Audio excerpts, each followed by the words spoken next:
afternoon, good evening. Hey everyone, it is our Sunday weekly warm up. My name is Ray Hewart. Brad Hughes is in the house, and this is like our favorite show. This is our favorite time of the week when we get to come live here in our Sunday show here in our exclusive Facebook group. I haven't been here the last few weeks. So, Brad, I appreciate you letting me come on the show today. I know you've been doing these like epic interviews and all this fun stuff, and I'm just honored that I get to join you again. So everyone go grab like your adult beverage, put your feet up, relax, tell us in the comments where you're watching from, and we'll be right back.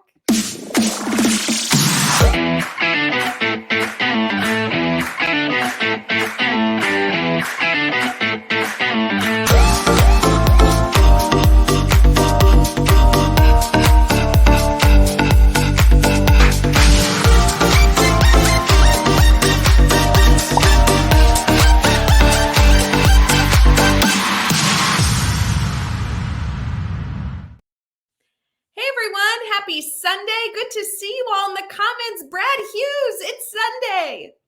Reunited, Ray Hewart, and it feels so good. It's Sunday Weekly Warm-Up streaming exclusively in the Teach Better private Facebook group. And as you know, Ray, it's going to be everywhere on the socials come tomorrow at the same time. And is it true? Can it be true that this will be rebroadcast as an episode of Teach Better Talk? I can't believe it, but it is true. And that means that we put out 7 episodes a week over on Teach Better Talk podcast. So in case many of you have podcasts that you wish put out more content, don't worry. You have Teach Better Talk every single day. You have at least a 20-minute episode, if not a 45-minute episode every single day. Crazy. You can always count on Teach Better Team to entertain, inspire, inform every aspect of your week, and a few shenanigans thrown in to boot. I love good shenanigans. As you're jumping in now, feel free to tag your friends, tell them that we're getting started. Dustin, it's really good to see you there. Mm-hmm. So glad that you are able to pop in. Brad, I have been in the comments the last few weeks, loving the show. Thank you for allowing me to come back. I really appreciate it. It really is my pleasure to allow you to come back. My co-host with the most on the Lake Michigan coast or Lake Michigan coast adjacent. It's wonderful to get back together. I've been looking forward to catching up. How are you? And how's everything been? Yeah, things have been good. I'm trying to think of why I haven't been here. There was one week when I had a family emergency. The next week, I think I was traveling for Teach Better stuff. So I'm so sorry that I've been kind of MIA, but I really have been watching. I really love my Brad time. And so if I'm not on screen with you, I'm usually watching, just thinking that I am still on screen, getting to have a conversation with you. How have you been? It's been great. I've missed you the past few weeks. I've been delighted to connect here on the Sunday Weekly Warm-Up with guests. We had Joshua Stamper join us. We had a wonderful guest host, Brianne Fennell was with me for Team Up, and we missed you. And I want to know how your time in LA was. Oh, it's so fun. I've been able to do a few fun little trips. Actually, I was in LA, and that's what took me out a few weeks ago. Recently, I was just in Ohio. I just got back from that. So I don't feel like I do a lot of travel for the Teach Better team. That's really not my job typically. But for whatever reason, and I thought it was because Katie was on maternity leave, but now it looks like this is just the new normal. I'm traveling like 2 or 3 times a month. And I'm really liking it. Like, I want to complain. It takes me away from the family. But Brad, I kind of have a good setup where when I leave, things are taken care of and I have peace of mind there. And I'm traveling to like, I don't know, not necessarily locations that everyone's like has on their bucket list, but schools that y'all should have on your bucket list. Like my most recent trip, not the one to LA, but even just to Talmadge, which was in Ohio. Right. Oh my God. I wish that I was there all day and then some. I had a co-presenter, which was a therapy dog, Miss Molly. So it was a ball, and I got to see some of our Teach Better family members. It was so fun. That's what it's all about. I mean, the restorative aspect of travel that you're, communicating when you are traveling to and from with different reels and different check-ins. I mean, you are actively engaging our Teach Better family every moment that you're on the road. And then you get a chance to visit schools, visit teachers and educators, have time to connect with kids, and really see the work that you put your heart and soul into come to fruition, and share the joy, share the excitement, share the love with other Teach Better family members. It doesn't sound like it gets any better than that. Yeah, it's really, I'm very fortunate. And I know that work travel is taxing on so many people. It's not necessarily what I think I'll ever do 5 days a week, but I've just had so much fun traveling and seeing our people in real life. And thank God that I have the opportunity to do that. But one of the funny things, Brad, we were talking about before we came live this evening was doodling on the plane. I'm telling Right. you, that was all sparked because I didn't have Wi-Fi. And so usually I work on the plane, but I didn't have any Wi-Fi on the plane ride that I was just on earlier this week. So I just started doodling, and now who knows, that sparked a new hobby again. So I love that different environments inspire different things in us. Teach Better fam, I don't know if you've checked out Ray Hewart's doodles on, and they're captivating. They're captivating.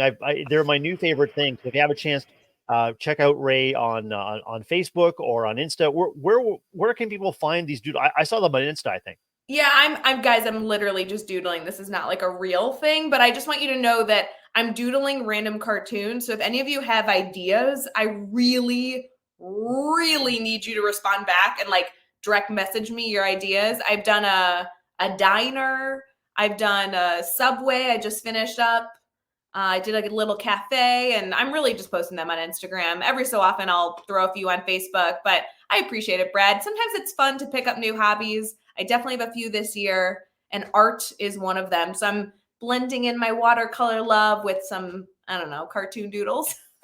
Well, you also put something along with your story that reminds us that these hobbies, I mean, these things that enrich us, and what we kind of follow our passion, follow our interest, not knowing where it's going to go. But talk about an enriching opportunity. I'd love it if you are joining us live in our comments. Let us know what your hobby or hobbies might be, or what are you just scratching the surface on? What's got your interest, and what would you like to get started on? Maybe it's something athletic like I don't know, pickleball or badminton or bowling, or maybe it's carpentry, woodwork, maybe it's visual arts, maybe it's music or dance. Maybe it's something you're trying brand new for the first time. Let us know what that might be. I'd love to get excited along with everyone watching and listening about what our hobbies are. Really, that would be so good. And honestly, Brad, it will be the weirdest story I tell later in life. But I was doodling on the plane, and the guy next to me started like leaning over and being like, "What if you added this? What about this?" So in the end, I actually took a picture of the doodle and emailed it to him because I felt like we had done it together. I Well, was it's so connective, isn't it? I mean, you're side by side with someone on a plane, and you're kind of passing the time together. Ray, I think you give off like a let's connect vibes. I mean, you're easy to talk to, and I mean, you've got something going in front of you. Your doodles. I'm glad that this sparked a conversation between you and your seatmate, and who knows? And isn't that kind of fun? Oh, so Yeah. Brad, full transparency, I was doodling and then they turned the lights off. And I was like, okay, so I'm not going to be the weirdo that like turns the light above me on because that makes everyone unable to sleep. So I was just using my phone, and then my pen ran out of ink. And I was like, oh, I guess I'm done doodling. And the guy next to me hands me his pen and starts to give me suggestions. The joke was we're on a plane. It's very loud in terms of just like the engine, right? It's just a loud environment on a plane, and he didn't speak English. So the two of us are like miming to each other in the dark, like what we're going to put in this cartoon. And Brad, you should have been there. It was a really good bonding experience. So if any of you have the opportunity to mime with anyone recently, it's just kind of fun. I think I know what's going to go in your Teach Better stocking come holiday time. I'm going to visit one of our mountain co-op stores and get you one of those little headlamps. And so, when all the lights go off in the plane, you can, discreetly put on your Teach Better green headlamp, and you can doodle, read. And you've been writing. You're making amazing use of this travel time just with all of the creative things coming in. Got to find something to do. So, friends, if you have ways that you use your downtime that you want to share with us, we always love good ideas, and I'm happy to share the random things. But Brad, I really do appreciate that you're following that stuff, because as a creative mind yourself, when you say anything I do artwork wise is good, I'm always like blushing because you're so Oh my gosh. artistic. I mean, everything you're doing with your woodworking on the side and everything else, I am just so inspired by you, Brad. So I'm just like over here I'm going to just, glow in the compliment you gave me. I really appreciate it. Oh, amazing. I'm cheering you on every step of the way. I mean, when we find people who are creatively aligned, and when I find a dear friend who is, has an emerging gift, and you're devoting time to it, I just absolutely want to cheer you and everybody on that's finding and making that time for their creative side. It's so important to stay connected with that creative side if you can. So how are you using your creative side, Brad? I know you have been busy, obviously, working in schools full time, but give us an update. How's the last week or so been? I know we had the Super Bowl in between, so we actually haven't seen this community in quite some time.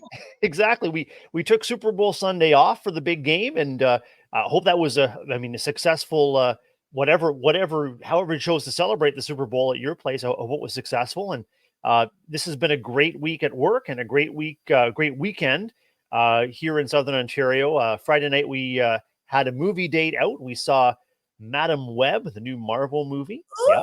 With Dakota Johnson. I love her. That's right. Yeah, that's right.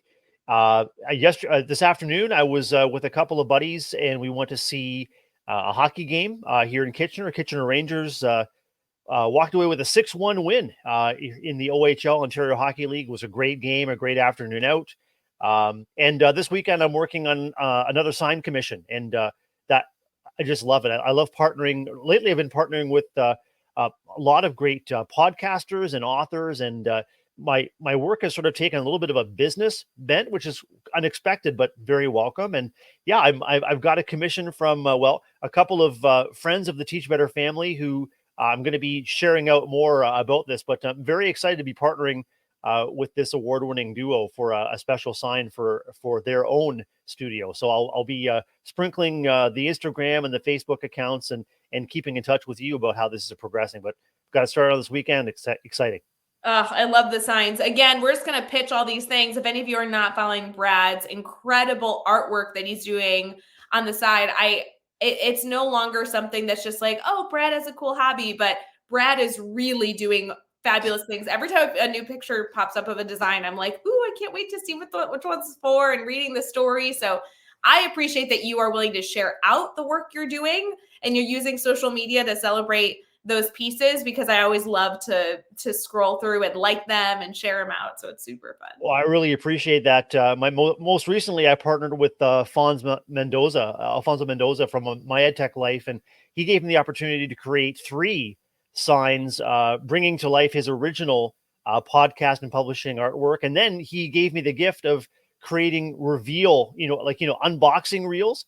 Reels are not something I'm adept with yet, but I mean, the gift that he gave was that he got me he was excited enough to create an unboxing reel for the signs that I sent to him, and offered to, share them out to my followers as well. So it's all about the connections. I mean, think about your connection on the plane with your doodles, and the connections that I'm making with different clients. And it really all just begins with a story and finding out how I can help the client, the contact, bring their vision, their message, whatever it is, to life. So fun. Friends, we've been talking a lot this afternoon in this conversation around hobbies and how you're using your downtime. If you've missed this conversation, feel free to rewatch this after the show, but it was full of ideas of ways for you to make sure that you're not only doing things that make you feel good, but using them to connect with others and really fuel your fire as you continue to move throughout your day. Brad, we have a little bit of a fun activity we're going to be doing, which involves 40 statements. And I'm not sure if any of you remember us doing this previously, but this is a new and improved version. We'll be right back.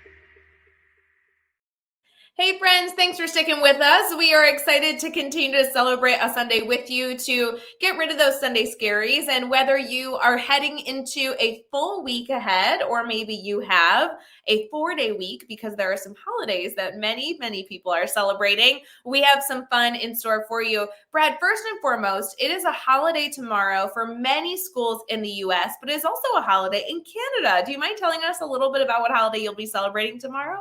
Of course, Ray. Tomorrow in Ontario is Family Day, a day set aside for, you guessed it, family, for you to connect with the people that mean the most to you, whether it's your given family or your chosen family, whoever it might be. It's an opportunity for caregivers, parents, and kids and their families to just reconnect and spend time with one another.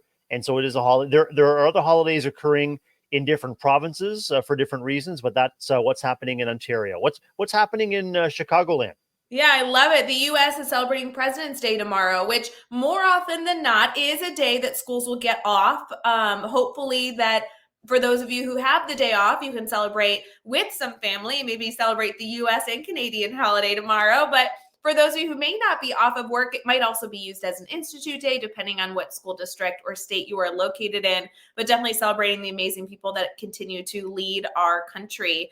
As we head into some conversation, Brad, I'm not sure if you remember, but back in the day, a few weeks ago, we did a list of 40 things, and we started talking about these 40 things that not everything can be important. So as we read each of these things, we didn't get through all 40 because that would be crazy. As we read them, though, we started to talk about if this is something that's really important for you to consider or something that can't be that important because other things have to come before it. It was a really fun conversation. Do you have any reflection from that day? Just how engaging it was and how difficult it was to prioritize among the priorities. I mean, 40 priorities. I think if you asked any educator from any faculty or uh, any school, they would say, yeah, these are important things. But prioritizing among the priorities, especially when busy educators and busy school leaders have to really sift and sort to keep everyone's eye on the ball and keep everything moving forward. Yeah, so for those of you that participated, we will ask you in the comments to participate with us because we're going to give each statement a ranking. It'll be 1 to 10. 10 means it's a very high priority, the highest priority. And then 1 would be that it's not important, but it can't be that important. It's not that important yet until you've done all the other things. And Brad, if you remember, we had a lot of 10s, and that's when I yelled at you. I'm like, some things have to be like a 9 or an 8 or a 7, because if everything's important, we have to remember, then nothing's important. So we have the administrator version of what we think our administrators should prioritize. And that is going to be an interesting conversation because I know people in the comments are both educators in the classroom and educators in leadership roles. So this will apply to a lot of people, and it will allow us to see the types of leaders we enjoy working with. Also, it'll allow, teacher leaders among us, whoever you're watching live, or maybe you're listening later, that leadership is for everyone. It doesn't necessarily have to do with a position that you fulfill in your organization or district. It has to do with your approach to the work that you do. And I think anytime that you are making moves to inspire others or to help your work be more and more effective, to rally improvements to serve kids, I think that's leadership right there. I love it. Before we get into this, though, I do want to just take a moment. February is a really hard month. I would love to celebrate. If any of you are willing to be a little vulnerable in the comments, I would love for you to tag 1 or 2 or 3 educators in your life who you truly see as leaders in your life. This could be department heads that you work with, mentors you work with, coaches you work with, administrators you work with, or just people that are huge advocates for educators. I know that there are so many titles, Brad, that you mentioned that have that leadership title, but there's also so many people down the hall that have that leadership role. This is a really nice way to celebrate them and give them a little boost that you're thinking of them. When we talk about good leaders, it always makes people feel good that, oh, someone was thinking about me with that, right, Brad? Like, not so just true. A feel good moment. It's so true. I mean, that it really is just such a boost and such an affirmation as educators when we know that we are making small or big moves that are inspiring or just influencing others. I mean, whether it's the influence that you have for someone down the hall, like you said, Ray, or someone else in your faculty, or maybe there's someone in your education life outside of your school that's making a difference to you. It could be an author, a podcaster. It could be someone who is helping you to learn and to be your best as well. I love that. And yeah, it could be an author or podcaster, somebody that you consume content of. It could be someone on the Teach Better team. It could be that you asked a question in this Facebook group and somebody responded and helped you, maybe a Teach Better team ambassador or a member of our speakers network. So I really would encourage you to pop that in. I think we need more intentional moments to publicly show someone that they're a special part of our day, our lives, our routine. And this is really an opportunity for you to give someone a little smile in their day. So Brad, do you want to go back and forth like we did last time? Yeah, of course. That sounds great. Awesome. All right, we'll start with number 1. As a reminder for those of you participating with us, we'd love to have you put your numbers in the comments as well. And this is ranked 1 through 10. 10 means it's the most important thing. 1 would be it's important, but not that important. First thing is the importance of clear communication channels within an organization. And this has to do with administration. Should administration make communication channels a priority? Brad, what are your thoughts? That's a 10. It's absolutely a 10. I know you're going to get after me, but it's absolutely a 10. What I found, and maybe those watching and listening have experienced, is when there are communication gaps. Unfortunately, we tend to fill those gaps with suppositions. Sometimes it can go just to the worst case scenario, and then you're fighting a fire, trying to make sure that everyone has the correct information, and you're trying to quell emotions as well as clear up misinformation. Those communication channels are the lifeblood of any organization, especially educational organizations, and that I think the communication that we model amongst each other as educators is also the communication that we model for our kids that we serve.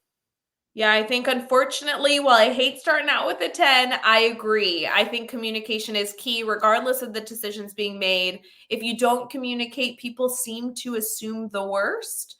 And the more communication really does build trust, even if they don't agree with what's being communicated. So I think that's a really important one. Brad, do you want to read number 2 or you want me to jump in? I'm good. Number 2, here it goes. The value of transparency in decision-making processes, Ray. The Okay. value of transparency. Yeah, for administrators, I find this one to be very interesting because the more in through education I get, the more I realize that depending on the leadership title you have, there's a lot, and I want to emphasize, a lot of decisions that are not your own to make.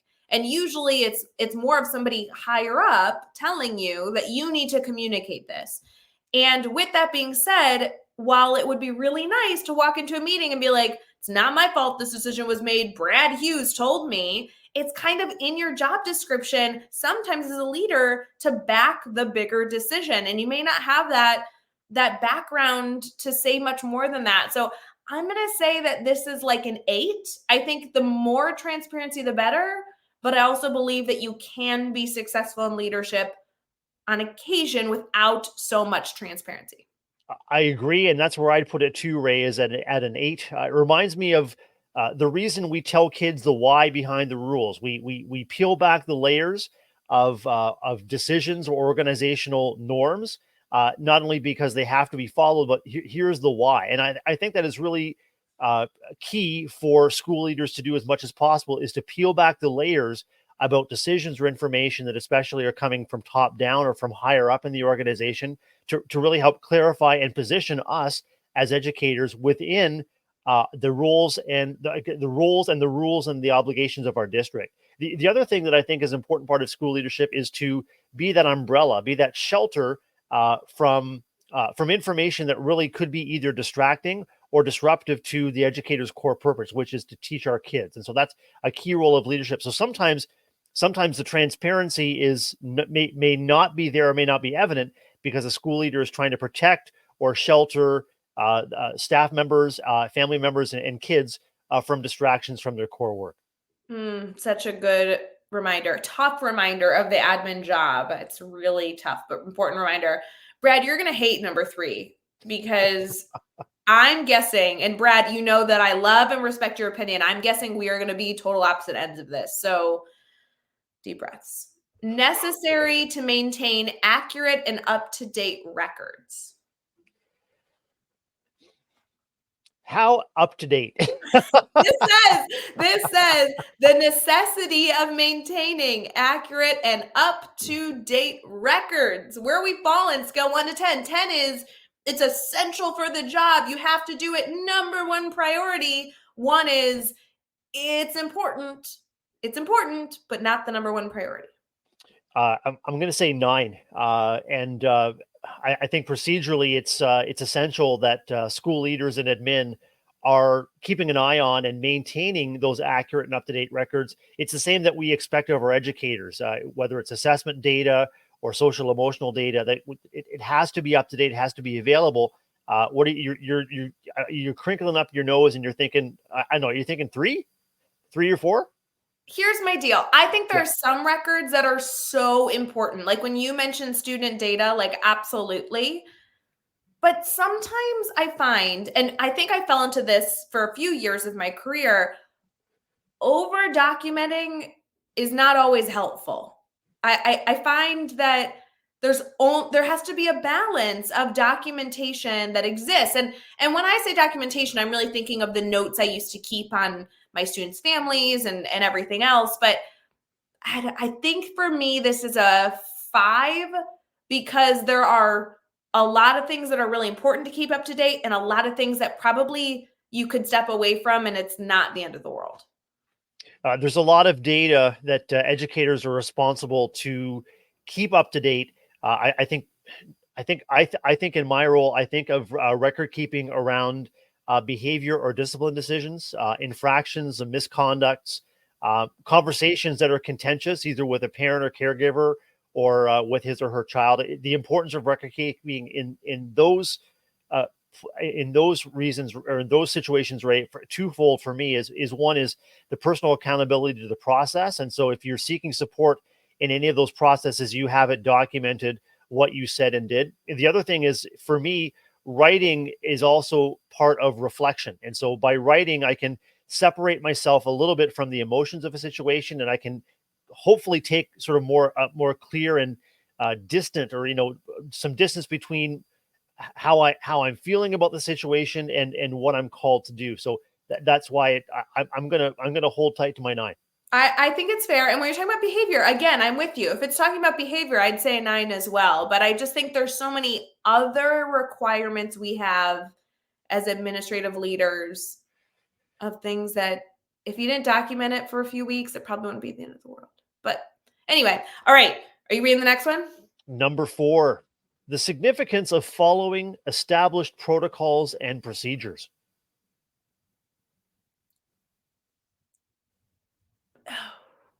Okay, here's my argument. I was going to say that this is one I also am going to put in the middle, a 5. But I would argue that sometimes the protocols and procedures put in place don't need to be there. And other times you have to follow the protocols and procedures because, oh my gosh, then it would be pure chaos. But I guess as a teacher thinking about this, I'm like, I hate when there's a system that needs to be followed that doesn't have the same emergency need versus obviously if there was like a drill, I want everything followed to the T 100% because that needs a protocol for safety. I have no answer here. Someone help. Van Scott, post your number so I can steal it. I think within any policies and procedures, the people who are called to uphold them and support them and make sure they are put into place, there also has to be a mechanism for feedback.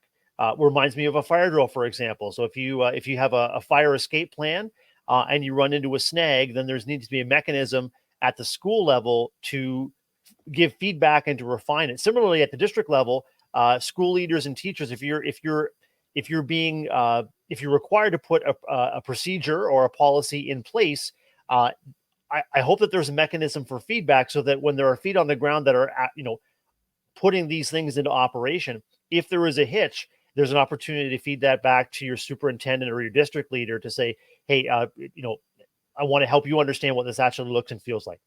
I'm going to take Van's option, which he said I should use 8, but I do like the comment above that says, again, which procedures, some legal ones, of course, but some other ones can be lame red tape. So I agree. But yes, I guess when it comes to procedures as an administrator, I would lean more towards a higher number for the sake of safety, which is an important element of being an admin leader. I get it. For me, it comes down to integrity. So, when your actions and your beliefs match, that's integral, right? And so, as a school leader, or maybe even as a teacher leader who is doing some sort of semi-admin roles or some professional leads, we have to follow established procedures because that is communicating the desired practice that we expect and that we want to support in our reports too. So, Brad, we could keep going with this, but I also searched up the same type of list. I said I want 40 things administrators really believe to be true. But then right before I searched that up, I said, could you make them funny? So Yeah. I would like to now throw these back at you. I'm going to read the first few, and not so much if you believe in the importance of it, but I just want you to tell me if you believe this statement. Like, Okay. yes, I also believe that's true. Yep. Same in the comments. If I read a statement, I'd love for you to say, yeah, absolutely, I believe that, or no, that's complete no way. Are you ready, Brad? Ready to go. Admins believe that coffee is the ultimate productivity potion, even if it's just the placebo effect. I used to believe that. I had a tradition at a previous school where I would put the coffee on each morning, and that aroma would bring everyone. Coffee aroma brings everybody to the staff room. But at my latest school, it's a tea culture I discovered, and so I'm no longer putting the coffee on, but the kettle goes on too. So I'm a big believer in coffee, but I'm also a big believer in bringing people together. So whether it's coffee, tea, water, whatever it is, you've got me right there. I believe that. I love it. Here we go. Admin firmly believe that the printer's sole purpose is to eat paper and stress people out. I don't believe that. I believe the opposite. I want the printer to work, and I've had my hands and arms elbow deep trying to unjam paper and change the toner myself. So we're grateful. We've got a lot of really great service technicians that can help, but I do not believe that. No, I think printer should work. Okay, there we go. Admins and leaders believe that the reply all button was designed by a sarcastic genius. Probably true. That's true. Leadership believe that the IT department is run by wizards who only speak in binary inclinations. I do not believe that to be true in my experience. What do you think? I think that IT members are for sure wizards. That's without a doubt. I always call a good IT guy for help. So that's true. Leaders are convinced that the only thing more mysterious than the Bermuda Triangle is the budget of the building. It's complex. It's mysterious, and you can inherit a budget that was inherited by someone else, has been inherited by someone else, and it just untangling the budget is pretty mysterious. I'm going to say I agree with that. All right, here's one that will be interesting. Leadership firmly believes that a brainstorm session is just another term for group procrastination. In the wrong hands for sure. I don't believe that to be true, though. Okay, that's fair. Leadership think that the only thing more, let me hold on really quick. Admin is convinced that the true purpose of conference calls is to test your ability to multitask. I think anyone that's experienced a conference call or a Google Meet or a Zoom, I mean, there's so many distractions going on around you. I know sometimes I feel like I'm trying to pilot a space shuttle at the same time trying to keep up with a Zoom call. This is my favorite one. So we're going to end on this one. This says, leadership is certain that the office microwave has a built-in timer that is always set to permanently burn. I believe that to be true. And I don't think any of the office microwave buttons do what they're supposed to do. I think it's just you're just playing a very dangerous game of roulette every time you touch that microwave. This is so fun, Brad. I'm glad we were able to go through this list again. And thank you so much for the comments, hearing your thoughts, seeing some giggles. We'll be right back for our Sunday Spark.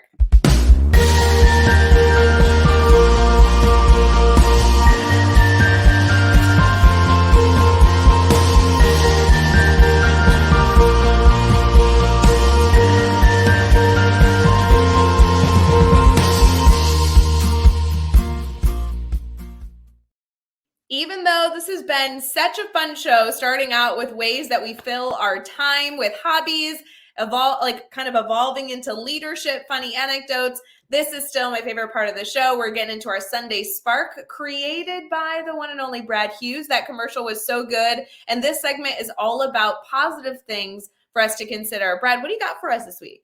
Ray, I've got a website and an app that I'd like to recommend to our Teach Better family, and it's called Goodable. You and I are pretty committed each and every week to bringing good news, inspiring news, something that will spark conversation, something that will spark imagination. So I want to introduce you to Goodable. And Ray, we experimented, I think it was the week with Joshua Stamper and I were co-hosting about having our viewers choose the good news story of the day. So I'm curious to see if any of these spark your interest. Will you let me know? Please, I love this. Okay, how about the first wooden satellite to combat space pollution? Oh, European Tree of the Year awards? Oh, a new animal species, the skeleton panda sea squirt. oh, I saw that one. Oh, you did? Okay. That's so cool. Adorable baby rhino turns into a puppy while being brushed. Tiny moon of Saturn reveals a new surprise.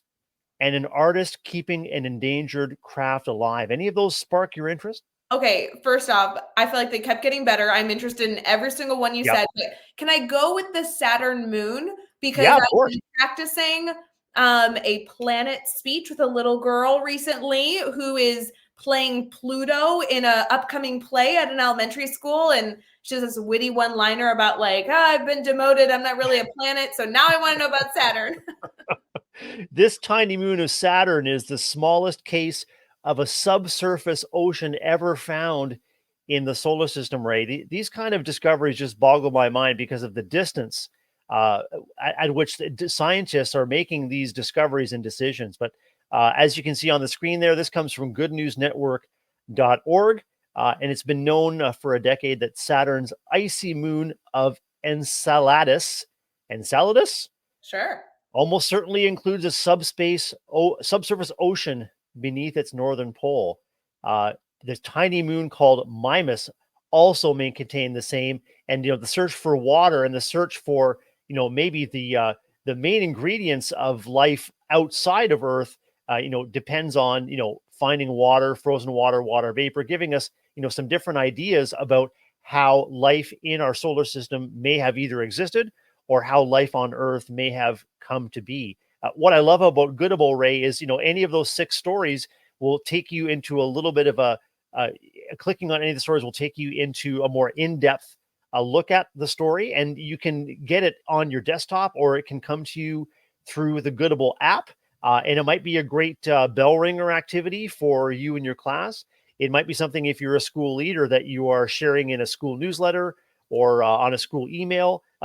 There's just all kinds of ways to recognize that good news is happening and discoveries and things are moving forward in positive ways.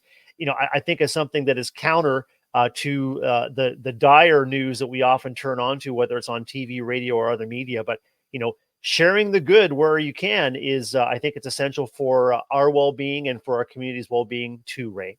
I love it. I love some good news, Brad Hughes. So this was definitely a good one. I'm excited for you all to share how you are using that incredible app as an opportunity to engage your family, friends, and students.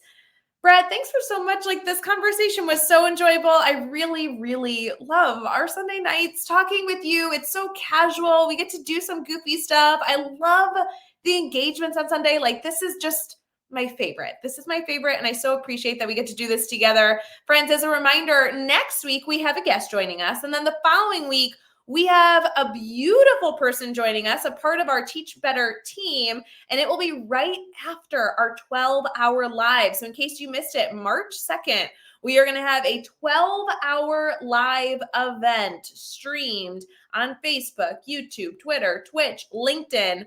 Holy moly, it's 12 hours of free PD. You don't have to register. You just have to follow the team on your favorite platform, and you'll be able to catch it. It's going to be so much fun. So I assume that following Sunday is going to be focused on relaxing and also recapping that incredible conversation. Brad, thanks so much again for tonight. It was great. Ray, thank you. And thanks to everyone in our Teach Better Family Network for joining us. We love live and we love connecting with you every Sunday night here in the weekly warm-up space. Make sure you're staying tuned tomorrow morning. We've got Teach Better today with Ray and a co-host to be named later. But Ray Hewitt, we'll see you tomorrow morning at 7. And thanks again. I love our Sunday nights together. So fun. Hey, friends, if you have just like a millisecond of time tomorrow afternoon, this stream will stream on all of our platforms, Facebook, YouTube, Twitter, Twitch, and LinkedIn this time tomorrow. We would love to have you share out this stream and encourage your friends and family to join the Teach Better group, the Teach Better Facebook group here on Facebook. So just so we can continue to support different educators and leaders. So have a wonderful day, friends. We will see you soon.